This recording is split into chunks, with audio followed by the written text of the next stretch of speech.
Gracias, Humberto. Bueno, buenos días a toda la audiencia. Acá estamos de nuevo tratando de enfrentarnos con todos estos temas que, según Humberto, pueden ser de mucho interés. Y bueno, vamos a referirnos a los fondos comunes de inversión y a los fideicomisos. Vamos a empezar por la ley 24. Bueno, a ver cómo es esto. Vamos a empezar con las definiciones de la ley 24083, que es la que se refiere a los fondos comunes de inversión, donde la ley dice: se considera fondo común de inversión al patrimonio de titularidad de diversas personas, a las cuales se le reconocen derechos de copropiedad representados por cuotas partes. Estos fondos no constituyen sociedades y carecen de personería jurídica. ¿Qué tipo de fondos comunes de inversión tenemos? Abiertos y cerrados. ¿Qué son los fondos comunes abiertos? Son los que se integran con valores negociables con oferta pública y títulos públicos nacionales, provinciales, de la CABA y municipales que se negocian en mercados autorizados por la CNB. Metales preciosos, certificados que representen los mismos, moneda nacional y extranjera, instrumentos financieros derivados, instrumentos emitidos por entidades financieras autorizadas por el Banco Central, incluyendo depósitos bancarios, cartera de activos que repliquen índices bursátiles y o financieros o de una canasta de activos y, finalmente, aquellos otros activos, contratos e inversiones de naturaleza financiera que disponga la reglamentación de la Comisión Nacional de Valores. Estos fondos abiertos, en realidad en la jerga común uno habla de compra-venta, pero sin embargo es suscripción y rescate. ¿Qué quiere decir suscripción y rescate? Que cada vez que un inversor accede a un fondo común de inversión abierto, está suscribiendo una cuota parte, quiere decir que para el fondo aumenta su capital y cada vez que se produce una salida, que sería la venta, es un rescate y disminuye el patrimonio del fondo común. Los fondos comunes cerrados se integran con los mismos activos, pero se le agregan bienes muebles o inmuebles, títulos valores que no tengan oferta pública, derechos creditorios de cualquier naturaleza y aquellos otros activos o contratos que disponga la reglamentación de la Comisión Nacional de Valores. Y acá, a diferencia de los fondos comunes abiertos, la forma de operar es mediante la compra-venta de las cuotas partes, que no pueden ser rescatadas, salvo excepciones, y su negociación habitualmente es en un mercado autorizado por la CNB. Y vamos a ver, hecha esta pequeña introducción conceptual de qué son los fondos comunes de inversión, cuál es el tratamiento en el impuesto a las ganancias para personas humanas y residentes en el exterior que invierten en fondos comunes de inversión. Cuando hablamos de residentes en el exterior, estamos refiriéndonos tanto a personas humanas como a personas jurídicas, localmente solo para personas humanas. Las cuotas partes de copropiedad y las cuotas partes de renta de los fondos comunes de inversión serán objeto del siguiente tratamiento impositivo. Los resultados provenientes de su compraventa, cambio, permuta, conversión y disposición, así como también sus rentas, quedan exentos del impuesto a las ganancias. Y dice la ley 24083, el tratamiento impositivo establecido en el párrafo anterior será de aplicación cuando los referidos títulos sean colocados por oferta pública. Como ya adelantó Diego, con grandes fundamentos y con toda la explicación del origen de esta reforma, es una exención que ha sido reimplantada a partir del 2019, artículo 26, inciso H, y esto abarca la totalidad de los fondos comunes de inversión, tanto abiertos como cerrados, siempre y cuando se coloquen por oferta pública. O sea que la exención que renace de la ley de fondos comunes de inversión es más amplia que la contenida en la ley de impuesto a las ganancias en el artículo 26, inciso U. O sea, la que estábamos viendo recién está claramente en el H, pero acá en el U también se está refiriendo en dos de sus párrafos, y el primero solo quedaría aplicable para el periodo fiscal 2018. O sea, hasta el 2017 teníamos que estos fondos comunes de inversión estaban exentos. Con la ley 27430 y para el periodo fiscal 2018 se crea la gravabilidad a través del impuesto cedular y bueno, en 2019 se vuelve a la situación anterior.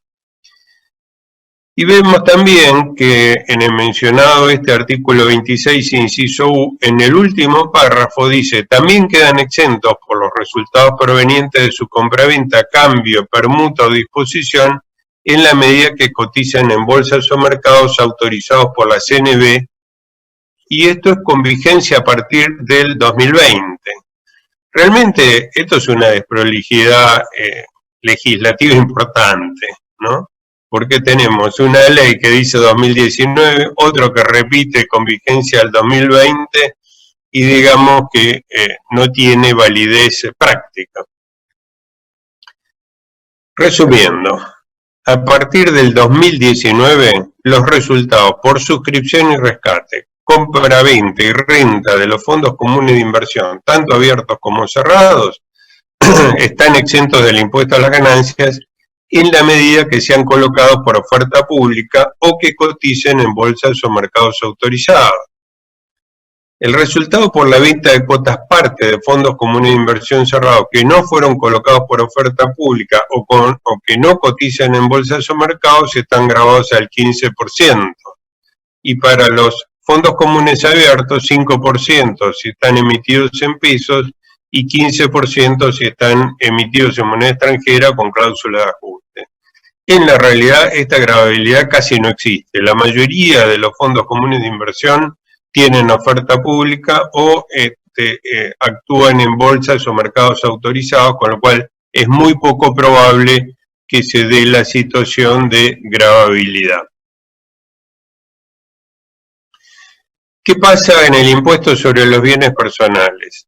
Los fondos comunes de inversión están gravados por este impuesto, acá lo tienen la norma que lo trata así, y bueno, desde mi punto de vista, no es razonable que se grave a los fondos comunes de inversión abiertos, cuyo principal activo consiste en títulos públicos nacionales y acciones argentinas. O sea, cada fondo común de inversión tiene su perfil. Hay fondos que, digamos que lo único que invierten es en títulos públicos y en acciones, y otros que tienen una inversión más diversificada. Ahora, si en forma directa los títulos públicos nacionales están exentos de bienes personales y las acciones, porque pagó responsable sustituto, no quedan grabadas, es inconsistente desde el punto de vista técnico que los fondos comunes de inversión, cuyo principal activo son títulos públicos, queden grabados. Y ahora nos vamos a las empresas, sociedades que invierten en fondos comunes de inversión. ¿Cuál es el tratamiento en el impuesto a las ganancias?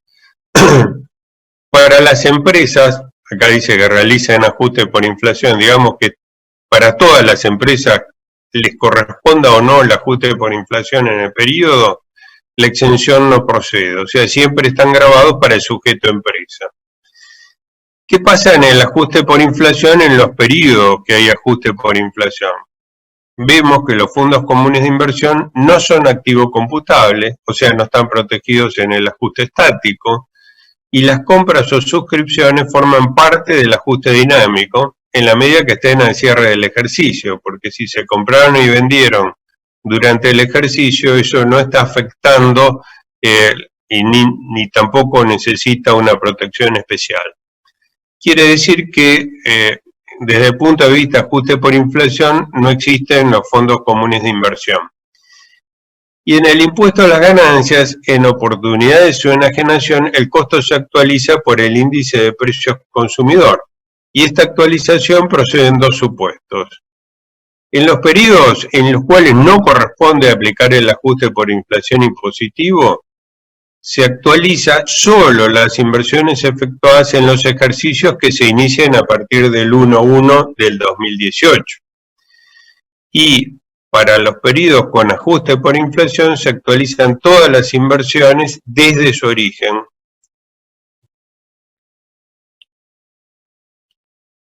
Y para las empresas que invierten en estos fondos comunes de inversión, la evaluación al cierre del ejercicio es al costo.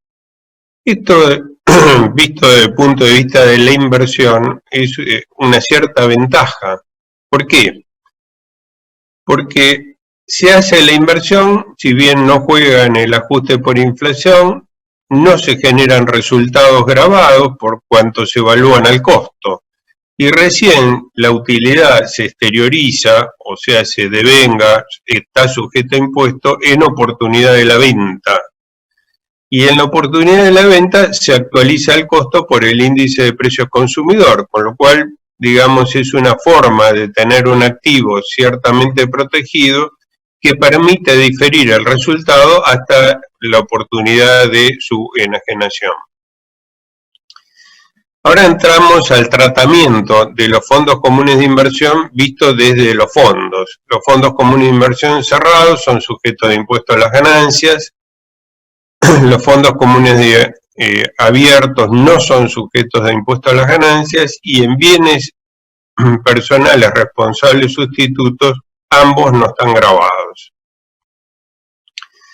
Y pasamos al otro tema, contrato de fideicomiso, que en general tiene mucha similitud con los fondos comunes de inversión, pero me pareció más adecuado tratarlo por separado.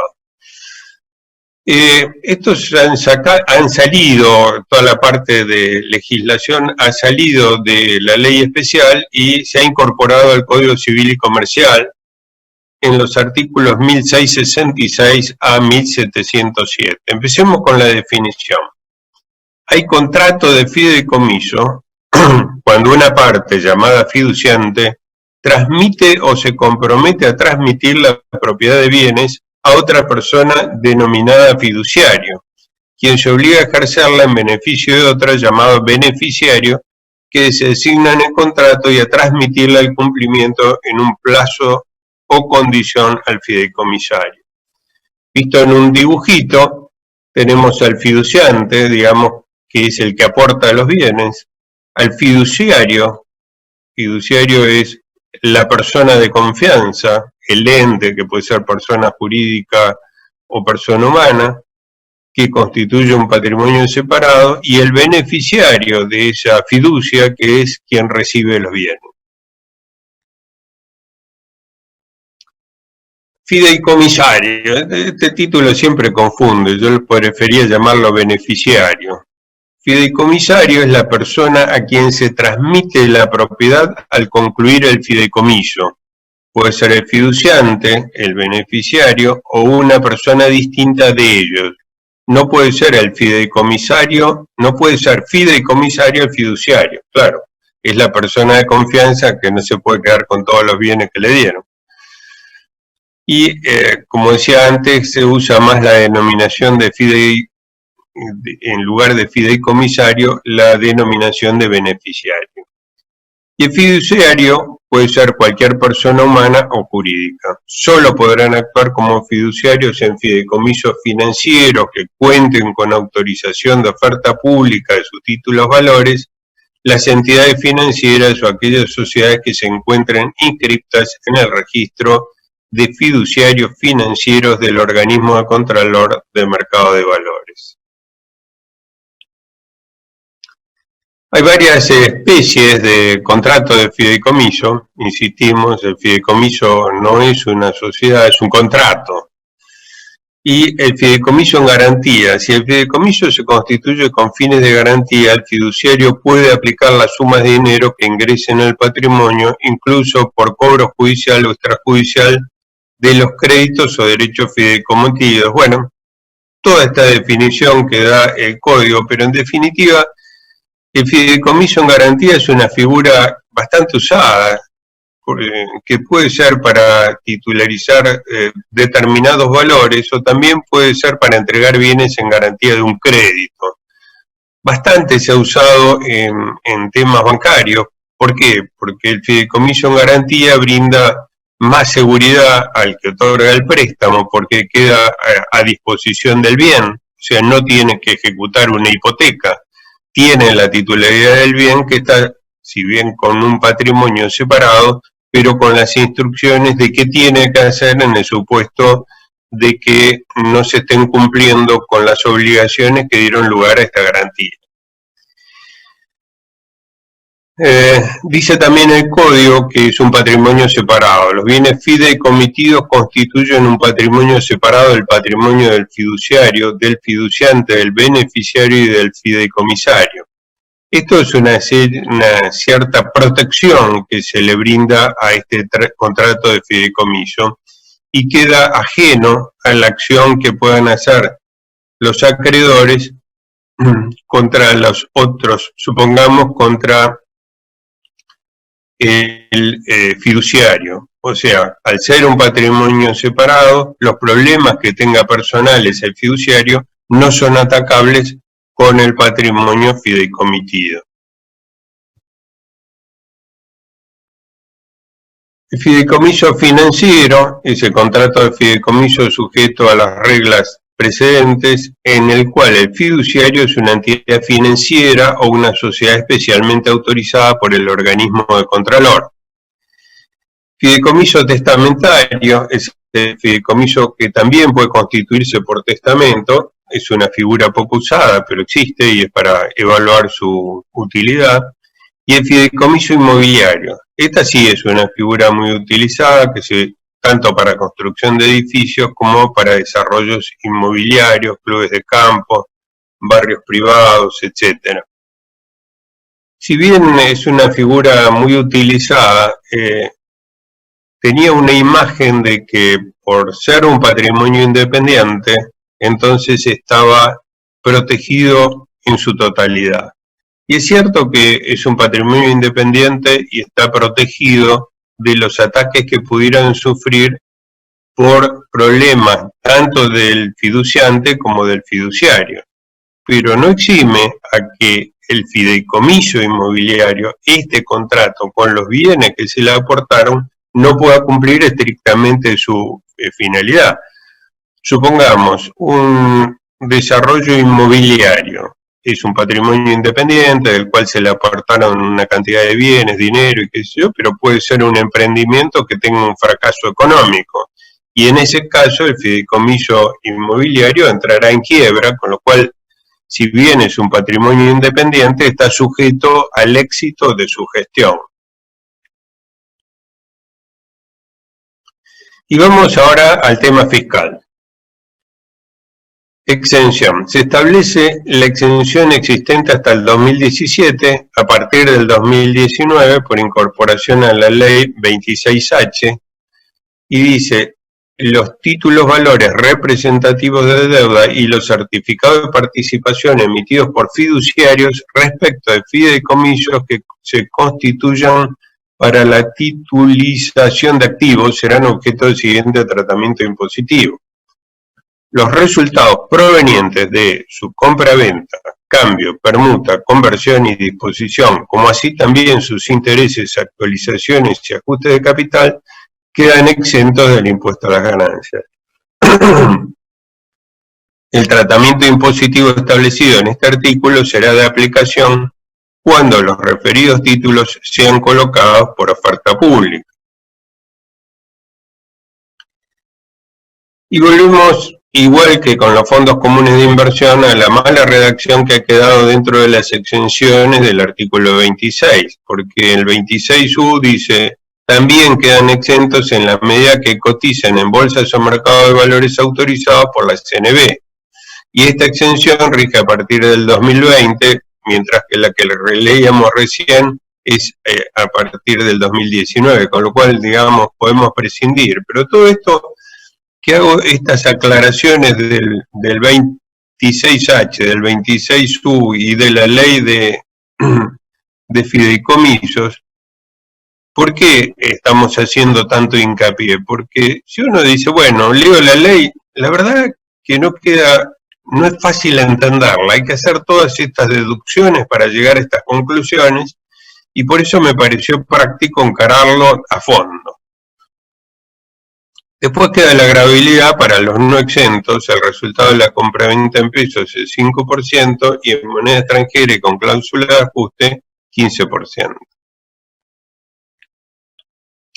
En el impuesto sobre los bienes personales están grabados los certificados de participación y los títulos representativos de deuda de fideicomisos financieros y los que tengan oferta pública. El resto están exentos, pero en la medida que el fideicomiso hubiese pagado responsable sustituto.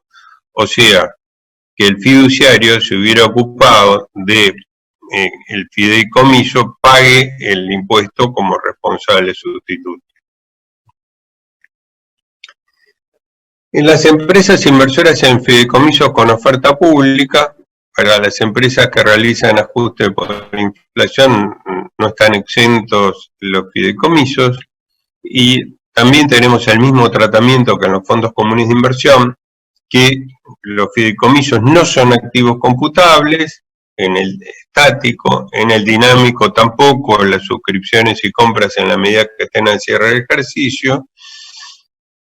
Y si bien en la ley no están expresamente excluidos del activo, debemos interpretar por la redacción de la ley, que acá estamos citando el artículo 106A.7, que son activos que están excluidos del activo computable. Y en el impuesto a las ganancias, en oportunidades de una generación, el costo se actualiza por el índice de precios consumidores. Esta actualización procede en dos supuestos. En periodos sin ajuste por inflación, solo para las inversiones efectuadas en los ejercicios iniciados a partir del 1/1 del 18. Y para los periodos de ajuste con inflación se actualizan todas las inversiones desde su origen.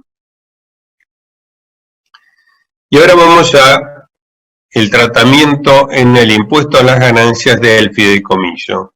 El fideicomiso es un sujeto de la tercera categoría y además son sujetos del impuesto a las ganancias, o sea, tienen que pagar la tasa actualmente del 30%, los fideicomisos financieros, los fideicomisos en donde uno o más beneficiarios no sean residentes, en los fideicomisos en donde los fiduciantes no sean los beneficiarios. Y quedan como fideicomisos no sujetos de impuesto a las ganancias los fideicomisos en los que los fiduciantes sean beneficiarios. Esto es bastante común, fideicomisos en los que los fiduciantes sean beneficiarios en los de construcción. Y bienes personales responsables sustitutos están exentos los que tienen oferta pública y grabados el resto. Bueno, este es un resumen, espero que haber sido claro en algo que no está para nada claro. Humberto. Gracias Juan Carlos. Ya hay algunas preguntas también, Juan Carlos, que quería compartir para no cortar este espacio. Respecto de los fondos comunes de inversión, esta primera pregunta no es estrictamente tributaria, pero lo que nos plantean los colegas es cómo ves vos los fondos comunes de inversión como una alternativa de inversión. Bueno, yo creo que es una alternativa interesante, primero por la exención y después por el manejo profesional que debe tener un fondo común de inversión manejado por una entidad financiera. Por supuesto, uno tiene que pensar que individualmente uno está haciendo estudios de mercado y probablemente no tenga la cantidad de información ni expertise que tiene un profesional en este tipo de inversiones. Con lo cual yo creo que una forma de invertir adecuadamente es utilizando tanto los fondos comunes de inversión abiertos especialmente, y ahí uno tiene la posibilidad de elegir el perfil de riesgo, porque no es que se invierta en un fondo común de inversión la totalidad de los papeles que es posible, sino que cada uno tiene su perfil.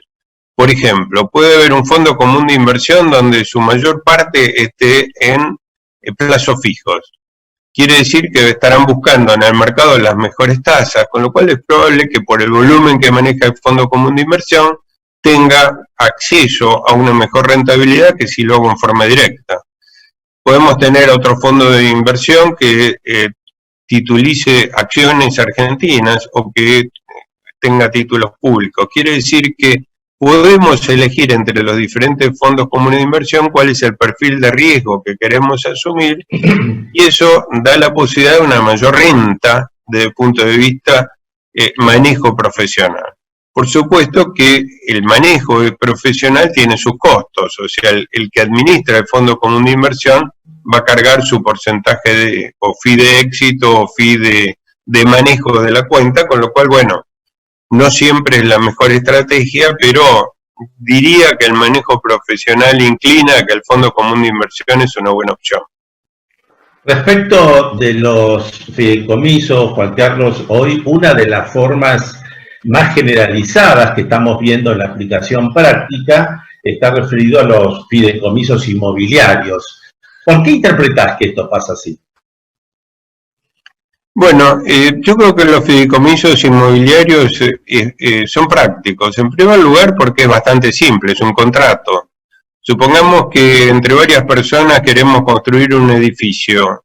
Bueno, la figura del fideicomiso es una figura relativamente sencilla, y podemos ser beneficiarios tanto del resultado de la venta de unidades de ese edificio, o podemos ser beneficiarios de los metros cuadrados que se vayan asignando a cada uno de los fiduciantes. En este caso tendríamos que esa fiducia no está sujeta al impuesto a las ganancias y permite lo que sería la construcción al costo. Todo esto tuvo bastante desarrollo porque al ser un patrimonio independiente era como tenía una cierta cobertura, una cierta garantía. En realidad, bueno, a través del tiempo ha ido evolucionando, pero es una figura interesante para explorar y se ha usado bastante y se sigue usando bastante. Muy bien, Juan Carlos, quiero rescatar una última pregunta de la que ya está llegando por parte de nuestros colegas. Una pregunta que me pareció muy interesante porque se discute bastante la naturaleza jurídica de lo que ocurre cuando existe una transferencia de bienes al fideicomiso.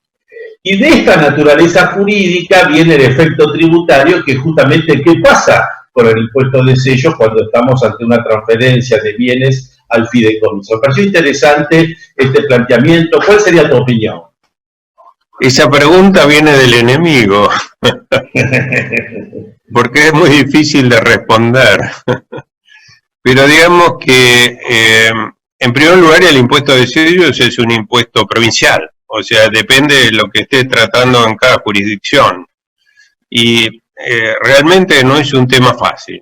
En la ciudad de Buenos Aires es uno de los pocos códigos que está bastante claro, donde dice que los aportes al fideicomiso no están grabados con el impuesto de sello. Solo está grabado la remuneración del fiduciario.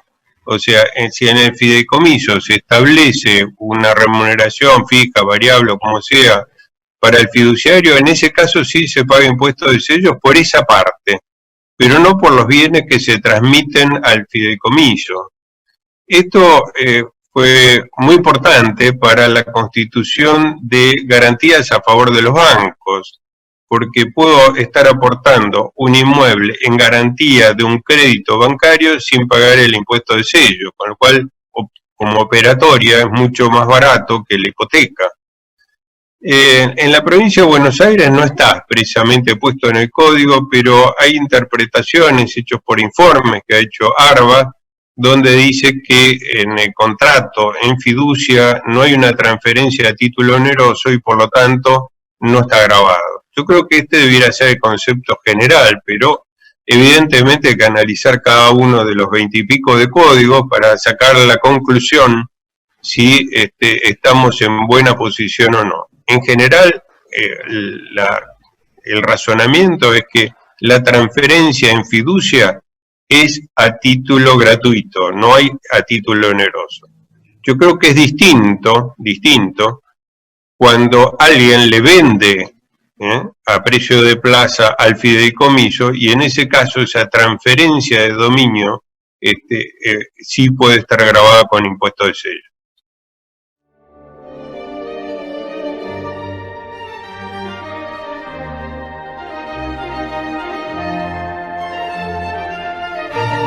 Bueno, también varias. La primera que tengo es el fideicomiso inmobiliario, cómo se paga bienes personales responsables sustituto, si se toma un balance hecho a los efectos impositivos o si se basa sobre los estados contables. La norma no hay una norma que lo diga específicamente. Yo entiendo que los fideicomisos inmobiliarios tienen que hacer estados contables y por lo tanto deben liquidar responsables sustitutos sobre los valores que surgen de los estados contables.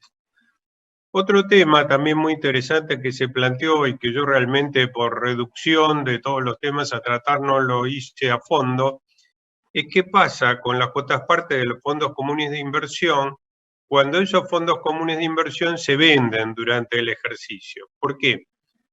Porque los fondos comunes de inversión no son activos computables en el ajuste por inflación, pero si se venden participan igual de la misma naturaleza de todos los bienes que se excluyen, por ejemplo bienes de uso. Los bienes de uso no son activos computables, los fondos comunes de inversión tampoco, pero si se venden durante el ejercicio pasan a ser activo computable al inicio, o sea, actualizados hasta el inicio. Y eso le da la protección hasta el inicio por la aplicación del índice de precios consumidor y durante el ejercicio en curso por el ajuste por inflación, con lo cual, digamos, queda el Fondo Común de Inversión totalmente actualizado por una forma o por la otra hasta la fecha de venta. Y otra pregunta es, para los fondos comunes de inversión también se había previsto que pueden ser destinados a inversiones en fondos comunes de inversión el 5% de repatriación de los bienes del exterior a los efectos de tener una tasa menor en el impuesto sobre los bienes personales. ¿Cuáles son esos fondos comunes de inversión? Bueno, son elegibles para la repatriación los fondos comunes abiertos que tengan el 75% en activos emitidos y negociados en el país, como mínimo 75%. Y en el caso de los fondos cerrados, tienen que tener activos emitidos y negociados en el país por el 100%. No tengo la lista de estos fondos, pero a través del agente bursátil o del banco donde se opere en inversiones, ellos tienen cuáles son los fondos que reúnen estos requisitos. Esto es lo que rescaté como preguntas importantes para ser breve. Gracias.